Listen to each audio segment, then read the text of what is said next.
Ang Quiapo ay nandito na. Ngayong alas 8 ng umaga, ika-24 ng Hulyo 2026, ang Pag-asa ay opisyal na kinumpirma na ang Tropical Storm Quiapo, na may internasyonal na pangalang NAUL, ay kasalukuyang sinusubaybayan sa loob ng ating Philippine Area of Responsibility. At kasabay ng announcement na ito, ang Pag-asa ay naglabas ng Weather Advisory numero 12 ngayong alas 5 ng umaga, nagtatala ng 100 hanggang 200 milimetro ng ulan para sa Batanes, Cagayan, Apayao, at Ilocos Norte ngayong araw. Ang Quiapo ay hindi isang biro. Ito ay isang tropical storm na nagdadala ng seryosong banta sa Northern Luzon ngayong araw at bukas. At ang bawat Pilipino sa mga apektadong lugar ay kailangang makinig sa bawat salita ng ulat na ito. Magandang umaga mga kababayan. Ito ang inyong espesyal na tropical weather alert para sa Biyernes, ika-24 ng Hulyo 2026. At ngayong umaga, mayroon kaming isang komprehensibong ulat ng 2 sabay na weather threats na kailangan ng bawat Pilipino na marinig at sineseryosohin ngayong araw. Simulan natin sa pinaka-urgenteng impormasyon ngayong umaga. Simula alas 8 ng umaga ngayong araw, ang Tropical Storm Quiapo, na may internasyonal na pangalang NAUL, ay opisyal na sinusubaybayan ng Pag-asa sa loob ng Philippine Area of Responsibility. Ang Quiapo ay ang susunod na bagyo sa ating listahan ngayong taon 2026, kasunod ng mga nakaraang Kaloy, Domeng, Esther, Francisco, Gardo, Henry, Inday, at Josie. Ito na ang ika-10 bagyo na aming sinusubaybayan ngayong taon, isang patunay ng exceptionally active na typhoon season ng 2026. Ngayon, pag-usapan natin ang pinaka-critical na impormasyon para sa lahat ng Pilipino ngayong umaga, ang heavy rainfall outlook mula sa Weather Advisory numero 12. Para sa unang yugto, ngayong araw, ang pinakamahalaga at pinaka-urgenteng babala ay para sa Batanes, Cagayan, Apayao, at Ilocos Norte. Ang mga lugar na ito ay inaasahang makakatanggap ng 100 hanggang 200 milimetro ng ulan ngayong araw dahil sa Tropical Cyclone Quiapo. Ang 100 hanggang 200 milimetro ng ulan sa loob ng isang araw ay isang extreme na halaga ng precipitation. Para sa perspektibo, ang ganitong halaga ng ulan sa loob ng 24 na oras ay sapat para magdulot ng malawak na flash floods, pagbaha ng mga ilog, at landslides sa maraming lugar. Ito ay hindi ordinaryong ulan. Ito ay isang seryosong at potensyal na mapanganib na rainfall event. Para sa lahat ng mga residente ng Batanes, Cagayan, Apayao, at Ilocos Norte, ang mensahe ngayong umaga ay malinaw at napaka-urgent. Kung kayo ay naninirahan sa isang lugar na malapit sa mga ilog, estero, o bundok, o sa isang lugar na kilala bilang madaling mabaha o madaling maglandslide, lumipat na sa mas ligtas na lugar ngayon.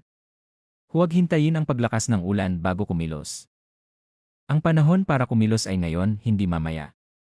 Kasabay nito, ang Isabela, Abra, Ilocos Sur, Kalinga, Benguet, at La Union ay inaasahang makakatanggap ng 50 hanggang 100 milimetro ng ulan ngayong araw dahil sa Tropical Cyclone Quiapo.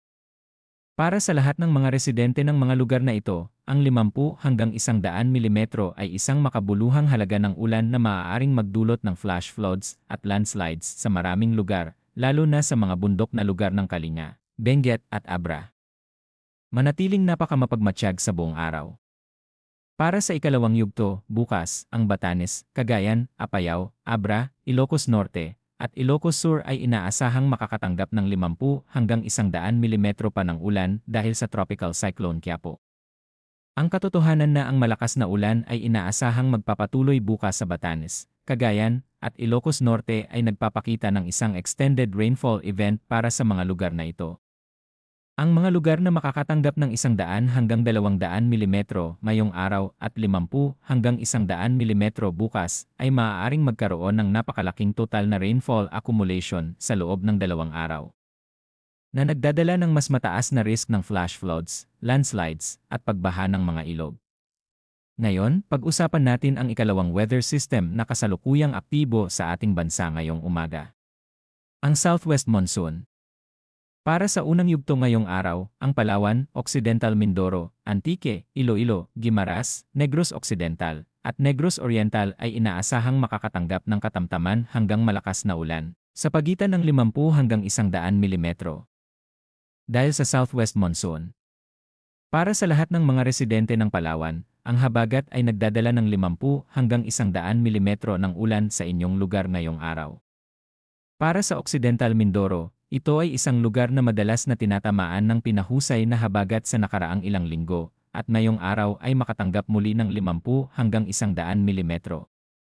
Para sa Antique, Iloilo, Guimaras, Negros Occidental, at Negros Oriental sa Western Visayas at Negros Island Region, ang habagat ay nagdadala ng seryosong rainfall ngayong araw.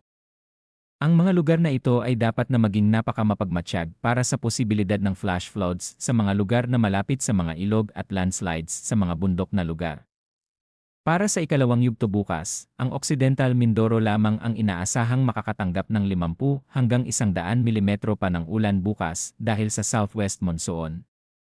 Nagpapakita na ang epekto ng habagat ay nagsisimulang humina at lumiitin sa mas tiyak na lugar bukas. Isang napaka-importanteng babala mula sa Pag-asa na kailangan ng lahat ng ating marinig ngayong umaga. Ang forecast rainfall ay maaaring mas mataas sa mga bundok at mataas na lugar. Nangangahulugan ito na kung ang forecast ay nagsasabing 100 hanggang 200 milimetro para sa Batanes, Cagayan, Apayao, at Ilocos Norte, ang mga lugar sa bundok ng mga lalawigan na ito ay maaaring makatanggap ng higit pa dito. Higit pa rito, ang mga epekto sa ilang lugar ay maaaring mas malala dahil sa significant na nakaraang ulan. Ang mga lugar na matagal nang umuulan mula sa habagat at mula sa nakaraang mga tropical systems ay may saturated na lupa na mas madaling mag-landslide at bumaha.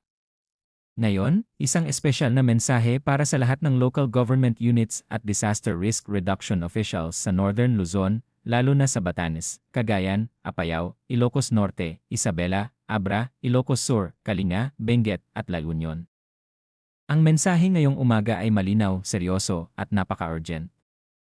Una, tiyakin na ang lahat ng kinakailangang hakbang ay ginagawa upang protektahan ang buhay at ari-arian ng inyong mga constituents. Ikalawa, simulan na ang preemptive evacuation ng mga residente sa mga lugar na kilala bilang highly o very highly susceptible sa flash floods at landslides ngayon mismo. Ikatlo, tiyakin na ang inyong early warning systems ay fully operational at nagbibigay ng real-time updates sa inyong mga komunidad. Ikaapat, tiyakin na ang inyong mga evacuation centers ay standby, fully stocked, at handa para sa malaking bilang ng mga evacuees. Ikalima, tiyakin na ang inyong mga rescue teams ay fully on standby at ready para sa rapid response. At ika-anim, tiyakin na ang inyong mga komunidad ay may malinaw na impormasyon tungkol sa 100 hanggang 200 milimetro na inaasahang ulan ngayong araw at kung saan sila dapat pumunta kung kinakailangan nilang mag-evacuate. Para sa lahat ng mga Pilipino sa buong bansa, ang mensahe ngayong umaga ay malinaw. Ang Tropical Storm Quiapo ay nasa loob na ng ating at nagdadala ng extreme na rainfall sa Northern Luzon ngayong araw. Ang Southwest Monsoon ay nagdadala ng seryosong ulan sa Western Visayas at Palawan. At ang ating bansa ay harapin ang dalawang sabay na weather threats ngayong araw. Para sa mga residente ng Northern Luzon na nasa mga apektadong lugar, ang mensahe ay simple at direkta. Huwag magpanik. Ngunit kumilos na ngayon. Ang paghahanda ay ang inyong pinakamahalagang sandata laban sa mga hazards na dala ng Quiapo. Ang inyong buhay at ang buhay ng inyong mga pamilya ay mas mahalaga kaysa sa anumang ari-arian. Para sa lahat ng mangingisda at maritime operators sa Northern Luzon at sa Western Seaboards ng ating bansa, ang mensahe ngayong umaga ay absolutong malinaw. Huwag maglayag. Ang mga kondisyon ng karagatan sa Northern Luzon at sa Western Seaboards ng ating bansa ay nagsisimulang lumala dahil sa Tropical Storm Quiapo at sa pinahusay na Southwest Monsoon. Ang inyong kaligtasan ay mas mahalaga kaysa sa anumang kita o huli. Ang Pag-asa ay magpapatuloy na subaybayan ang Tropical Storm Quiapo at ang Southwest Monsoon at magbibigay ng mga updated na advisory sa bawat makabuluhang pagbabago sa sitwasyon. Ang lahat ay pinapayuhang regular na suriin ang mga opisyal na advisory ng Pag-asa at ng kanilang local government units para sa pinakabagong impormasyon. Manatiling ligtas, manatiling handa, at manatiling informed mga kababayan. Ang Tropical Storm Quiapo ay nandito na sa ating EI. Ang Batanes, Cagayan, Apayao, at Ilocos Norte ay kailangang maging handa ngayong araw para sa 100 hanggang 200 milimetro ng ulan. At ang ating buong bansa ay kailangang manatiling alerto sa mga darating na araw. Ito ang inyong weather team, laging nandito para sa inyo, laging nag-aalaga, at laging handa. Magandang umaga at maingat sa lahat.